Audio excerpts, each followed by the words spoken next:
সকল বন্ধুকে অনেক অনেক ভালোবাসা দিয়ে শুরু করছি আজকের রেসিপি ফুলকপি আলু আর মাছ দিয়ে ঝোল।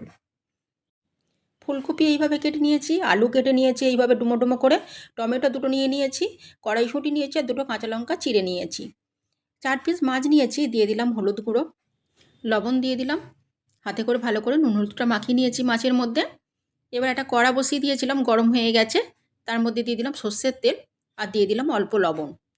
একটা টিপস দিই আমি এখানে, যদি কড়াটা ভালো করে গরম করে নিয়ে তেল দেওয়া হয় আর তাতে অল্প লবণ দিয়ে দেওয়া হয়, তাহলে কিন্তু একটাও মাছ আটকে ধরবে না।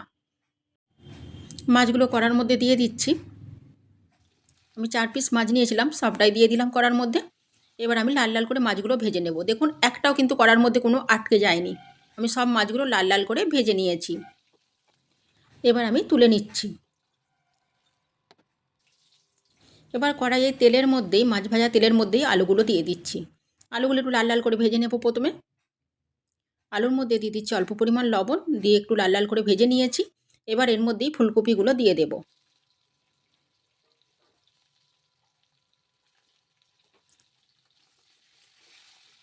এবার আলু ফুলকপি একটু ভেজে নেব।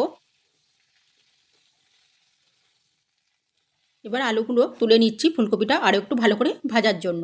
অনেকটাই ভাজা হয়ে গেছে, কালার চলে এসছে ফুলকপির মধ্যে। এখন আরও একটু ভেজে নেব। কপির থেকে আলু একটু শক্ত, সেই জন্য কপির সঙ্গে রেখে একটু ভেজেছিলাম। এবার কপিগুলো আরেকটু ভালো করে ভেজে নিলাম লাল লাল করে। এবার কপিগুলোও তুলে নেব।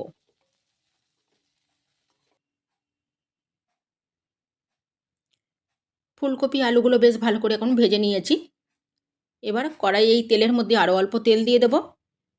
দিয়ে দিচ্ছি এখানে গোটা গরম মশলা, দুটো দারচিনির টুকরো, দুটো ছোটো এলাচ আর দুটো লবঙ্গ ফোড়ন দিয়ে দিলাম। দিয়ে দিচ্ছি 1/2 চামচ গোটা জিরে,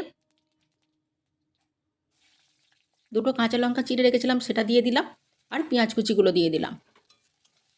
এখন ভালো করে একটু ভেজে নেব।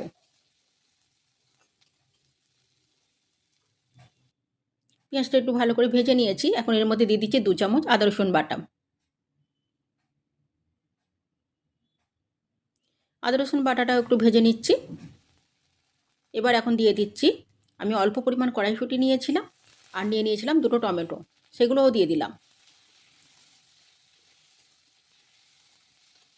মশলার সঙ্গে টমেটো একটু ভালো করে ভেজে নিচ্ছি। এবার এখানে দিয়ে দিচ্ছি পরিমাণ মতো লবণ। আমি আলু কপির মাপ অনুযায়ী দিয়ে দিচ্ছি। দিয়ে দিলাম হলুদের গুঁড়ো, দিয়ে দিচ্ছি লাল লঙ্কার গুঁড়ো, দিয়ে দিলাম ধনে গুঁড়ো 1 চামচ, আর দিয়ে দিচ্ছি কাশ্মীরি লঙ্কার গুঁড়ো 1/2 চামচ। খুব ভালো করে এখন এটা কষিয়ে নেব। লবণ দিয়ে দিয়েছি, টমেটো এবার গলে যাবে। টমেটোগুলো একদম নরম হয়ে গেছে। এবার মশলাটাও খুব ভালো করে কষানো হয়ে গেছে। এখন অল্প একটু জল দিয়ে আর একটু মশলাটা কষিয়ে নিচ্ছি ভালো করে। যে কোনো রান্নায় কিন্তু এই মশলা কষানোর ওপরেই রান্নাটা সেইভাবে টেস্টি হয়। মশলাটা সবসময় ভালো করে কষাতে হবে। মশলাটা ভালো করে কষিয়ে নিয়েছি। এখন যে আলু ফুলকপিগুলো ভেজে রেখেছিলাম সেটা কড়ার মধ্যে দিয়ে দিচ্ছি। এবার আলু ফুলকপি আমি কিন্তু খুব ভালো করে কষাতে থাকবো মশলার সাথে। প্রথমেই জল দিয়ে দেবো না, খুব ভালো করে এখন কষাবো লো ফ্লেমে রেখে। মিনিট 2-1 মতন ভালো করে কষিয়ে নিয়েছি। এবার আমি এখানে গরম জল দেবো, এখন কিন্তু ঠান্ডা জল ব্যবহার করব না।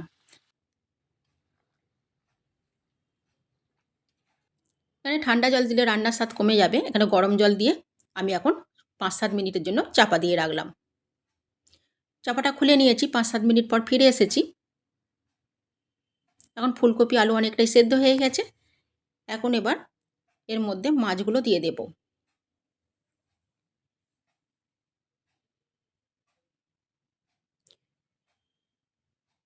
মাছটা দিয়ে খুব ভালো করে ফোটাবো। মিনিট 4-1 মতন মাছগুলো দিয়ে ভালো করে ফুটিয়ে নিয়েছি। এই যে আলু ফুলকপি খুব ভালো করে সিদ্ধ হয়ে গেছে। এই আলু ফুলকপির তরকারিটা ভাত, রুটি, মুড়ি সবের সঙ্গেই খুব ভালো লাগে আর খুব টেস্টি হয়। এবার দিয়ে দিচ্ছে 1/2 চামচ গরম মশলার গুঁড়ো। একবার এইভাবে বানিয়ে খাবেন, খুব ভালো লাগবে।